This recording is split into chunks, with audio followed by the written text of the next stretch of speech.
नमस्कार दोस्तों, एक बार फिर से आप सबका स्वागत है।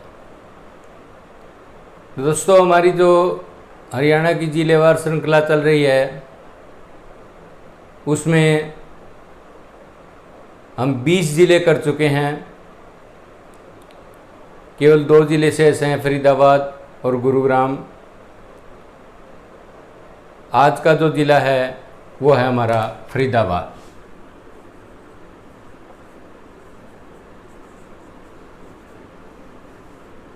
या औद्योगिक नगरी कहिए, या एक नाम और इसका है शेख फरीद की नगरी। इसे औद्योगिक नगरी भी कहा जाता है और शेख फरीद की नगरी भी कहा जाता है। तो फरीदाबाद जो नगर है ये 1607 ईस्वी में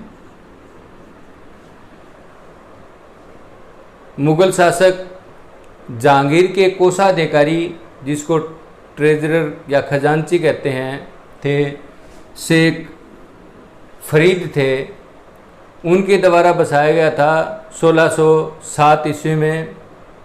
इससे पहले यहाँ पर एक गांव होता था जहाँ पर 14वीं सदी के अंदर एक प्रसिद्ध साहित्यकार हुए, उनका नाम था ईसरदास। ईसरदास नाम के एक प्रसिद्ध साहित्यकार हुए 14वीं सदी के अंदर। तो ये मैं इसलिए बता रहा हूँ कि इनकी जो है 3 महत्वपूर्ण पुस्तकें हैं और वो कई बार जो है पेपरों में पूछी जाती हैं। तो एक तो है अंगद पंजा,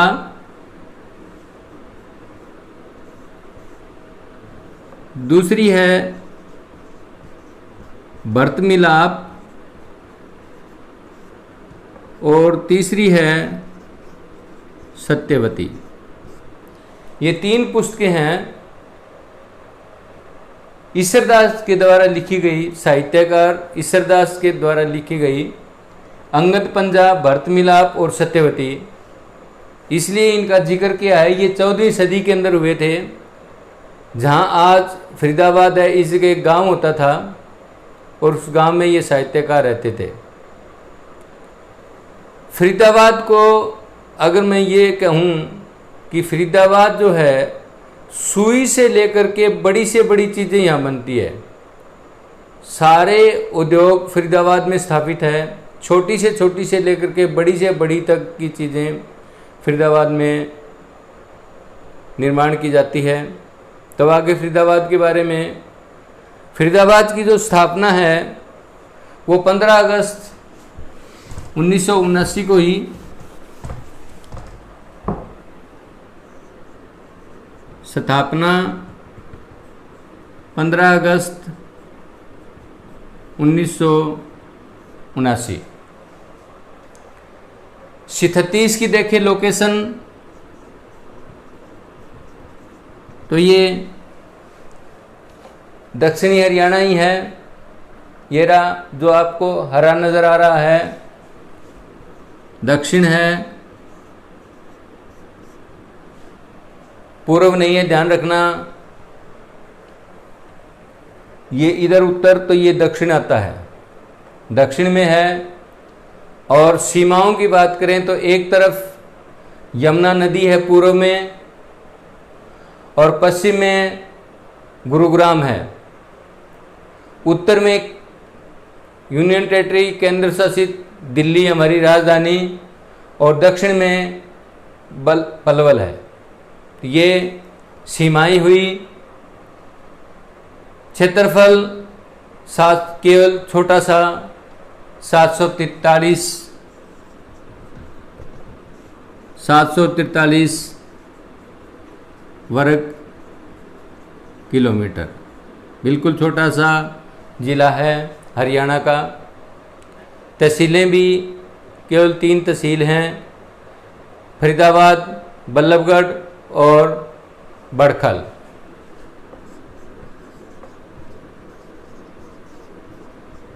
फरीदाबाद,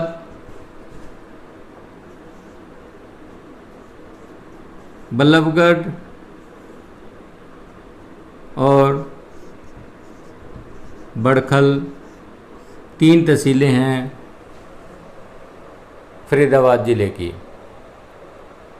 अब मिट्टी की बात करें तो इधर की मिट्टी जो है पीली है, और सिंचाई एक तो हमारी जो है यमुना नदी है जो बिल्कुल बॉर्डर पर है, हरियाणा और यूपी को 2 हिस्सों में अलग अलग करती है यमुना। और जो दूसरी नहर है ये है आगरा नहर, जो यहाँ दिल्ली के ओखला नामक स्थान से निकाली गई है और फरीदाबाद और पलवल के बीच से होते हुए आगे यूपी में निकल जाती है। ये आगरा नहर है। तो दूसरी है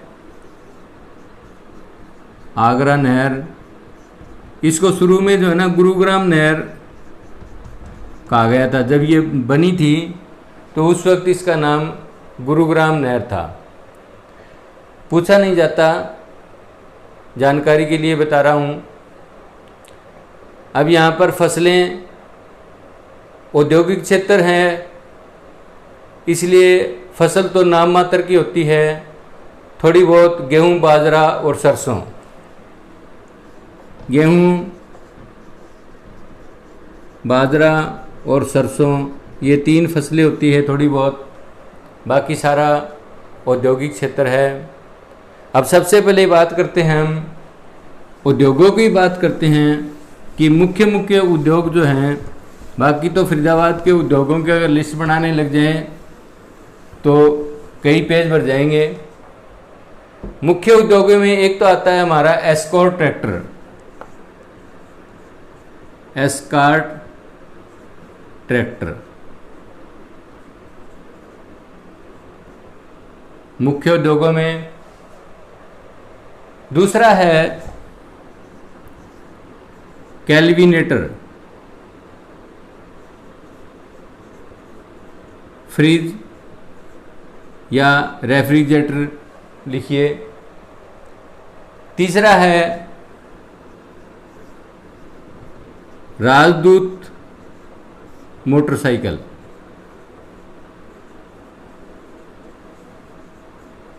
राजदूत जो बाइक है वो फरीदाबाद में बनती है। फिर एक मुख्य उद्योग है टायर ट्यूब,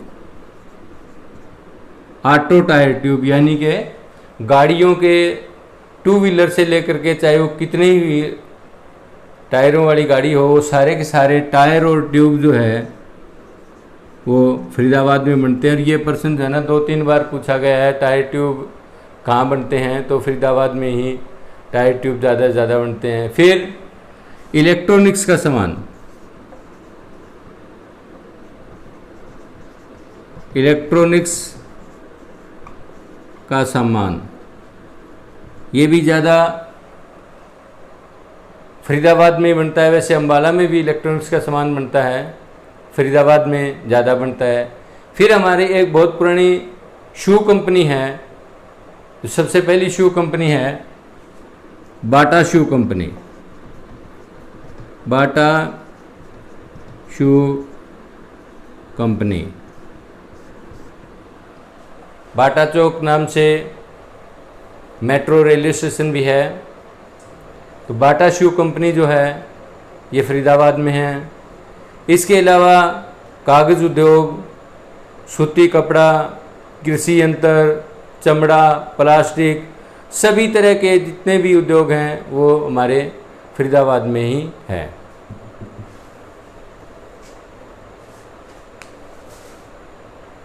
फरीदाबाद के बारे में कुछ बातें और,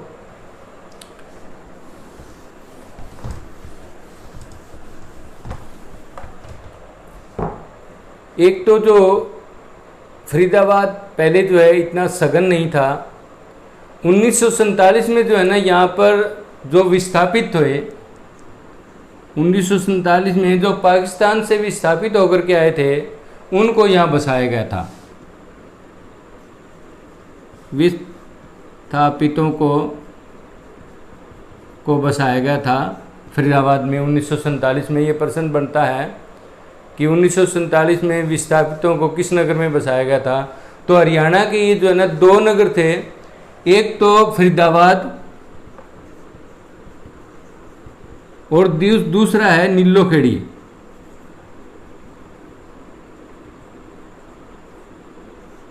ये 2 जगह है जहाँ पर सबसे पहले जो पाकिस्तान से विस्थापित होकर आए थे उनको बसाया गया था। फरीदाबाद और नीलोखेड़ी ऑप्शन में जो हो इनमें से वो कर देना। और देश के अंदर टोटल जो है ना 10 ऐसी जगह है जहाँ पर उन विस्थापितों को बसाया गया था। वैसे तो पूरे लगभग उत्तर भारत में बसाया गया था, क्योंकि पाकिस्तान जो हमारा उत्तर भारत के साथ ही लगता है, उत्तरी हिस्सा है। बाकी हरियाणा में जो है ना फरीदाबाद और नीलोखेड़ी 2 जगह है। दूसरा एक चीज़ जो है, मेहंदी का हरियाणा में जो है ना सबसे ज़्यादा उत्पादन, मेहंदी का सबसे अधिक उत्पादन फरीदाबाद जिले में होता है। और फरीदाबाद जिला सबसे अधिक घनत्व वाला जिला है, जनसंख्या घनत्व वाला सबसे, जिसकी जनसंख्या घनत्व जिसकी सबसे ज़्यादा है वो फरीदाबाद है। 2298 व्यक्ति प्रति वर्ग किलोमीटर। सबसे कम घनत्व वाला सिरसा है और सबसे अधिक घनत्व वाला 2298 व्यक्ति जो है फरीदाबाद है। ये 2011 की जनगणना के आंकड़े हैं, अब के नहीं हैं। फिर सबसे ज़्यादा नगरीय जनसंख्या जो है वो फरीदाबाद की है। सबसे अधिक नगरीय जनसंख्या, एक रूरल होती है एक अर्बन होती है। जो अर्बन जनसंख्या है, नगरीय जनसंख्या है, वो फरीदाबाद की है। सबसे अधिक महिलाओं की जनसंख्या फरीदाबाद में है।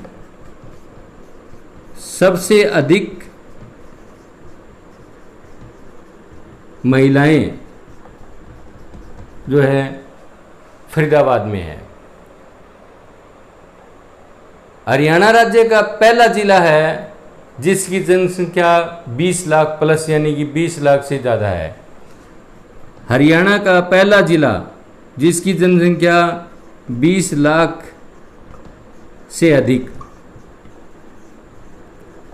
हरियाणा राज्य का पहला जिला है जिसकी जनसंख्या 20 लाख से अधिक हो चुकी है। अब कुछ चीज़ें और फरीदाबाद की। एक तो फरीदाबाद में सूरज कुंड,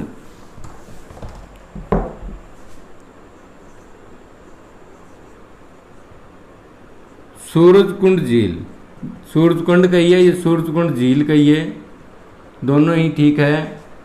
इसे तोमर राजा सूरजमल ने बनवाया था और इसका पहले जो नाम था वो मयूर झील था। जो सूरज कुंड है इसका पहले नाम जो है मयूर झील था। दूसरी झील है धोद झील,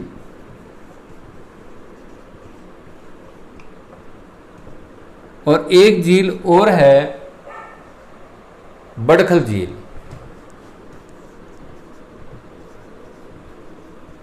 ये भी फरीदाबाद में है। बड़खल झील जो है 1947 में पहले सिंचाई के लिए बनाई गई थी।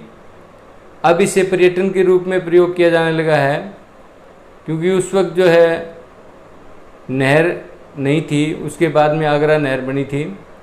तो 1947 में बड़खल झील बनी थी सिंचाई के लिए। अब HSC कहती है कि हरियाणा में 5 झील है। यही बात जो है ना गले नहीं उतरती कि हमने इतनी झीलें पढ़ ली सभी जिलों के अंदर, और फिर HSC कहती है कि 5 झील है। अब सच्चाई क्या है ये पता नहीं है कि वो कहाँ से गलती है, पढ़ाने में गलती है या HSC की गलती है। वहाँ 5 ही माननी पड़ेगी। झीलें अकेली फरीदाबाद के अंदर 3 हो चुकी हैं, बाकी और झीलें भी हमने पढ़ी, पंचकुला में भी पढ़ी, करनाल में भी पढ़ी, तो उन सब को देखते हुए जिलों की संख्या ज़्यादा है, परंतु HSC के साथ झगड़ा तो किया नहीं जा सकता। अब जो एक हमारा डिपार्टमेंट है पर्यावरण डिपार्टमेंट, तो पर्यावरण न्यायालय जो है वो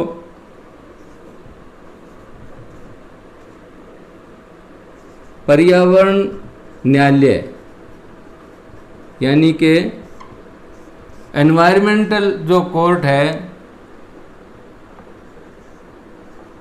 वो फरीदाबाद में है। पर्यावरण न्यायालय जो है उसकी स्थापना फरीदाबाद में हुई है। एक फरीदाबाद जिले का गांव है तिगांव, गांव का नाम है तिगांव। इस गांव को अमर शहीदों का गांव कहा जाता है। फरीदाबाद जिले के तिगांव गांव को अमर शहीदों का गांव कहा जाता है। एक फरीदाबाद जिले का गांव है सिही। सिही गांव जो है, जो भक्ति रस के कवि थे सूरदास, सूरदास की जन्मस्थली सिही गांव है।